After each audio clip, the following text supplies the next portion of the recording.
coming to you live from Washington, D.C., where absolutely nothing is happening except for a little bit of soft bigotry.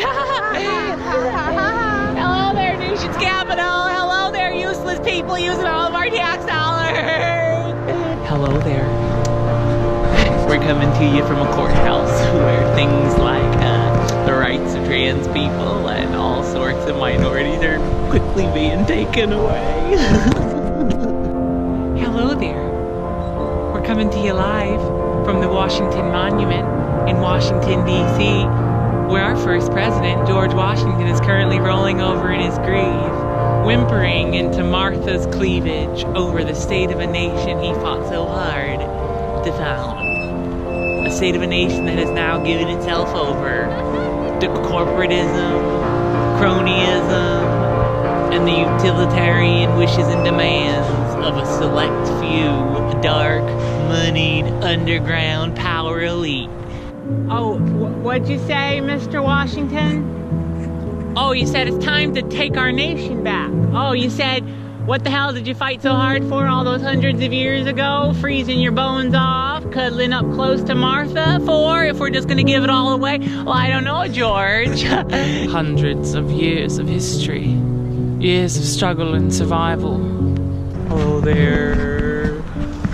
We're at the Department of Agriculture, where things are being decided, like how many hormones and what preservatives can be inside your food that you find on those shelves under those neon lights into your food to make it look nice and plump and preserve itself. We find ourselves at the World War Memorial in Washington, D.C. Just over that way is the White House, where thousands are gathered in protest of a president who aims to put us into World War III. And we come to a crossroads where we must ask ourselves, what is the future of our nation?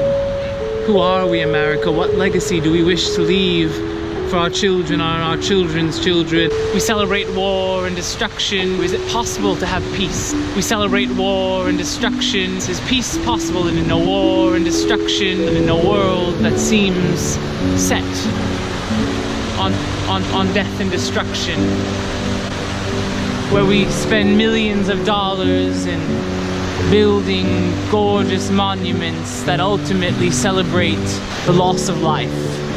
And I wonder, is there hope for us? Is there hope for this nation? Is there hope for this planet? And if so, is there potatoes in the salad?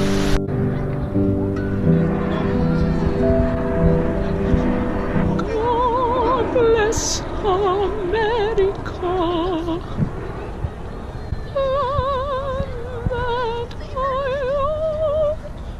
We're here. We're here. We're here, we're here, we're here. We're here, we're here, we're here. We're here, we're here. I am about to interview our 16th President of the United States, one Abraham Lincoln. Mr. Honest Abe, I have some questions for you. Honest Abe, how honest were you? My nation is in trouble. How do we take America back? Mr. Lincoln? How do we heal our planet? Mr. Lincoln? Mr. Lincoln, what did you really think about religion? Mr. Lincoln? What are your thoughts on education? What are your thoughts on Republicans and Democrats, blacks and whites, Muslims and Christians, gays and straights, rich and poor? For this nation was founded for all of its people. This melting pot. Oh, is that pot I smell? I don't know what that word means, actually, but my jaw's hurt and it's cold, and I'm hungry for a new way forward. I'm also hungry for something to eat in my belly.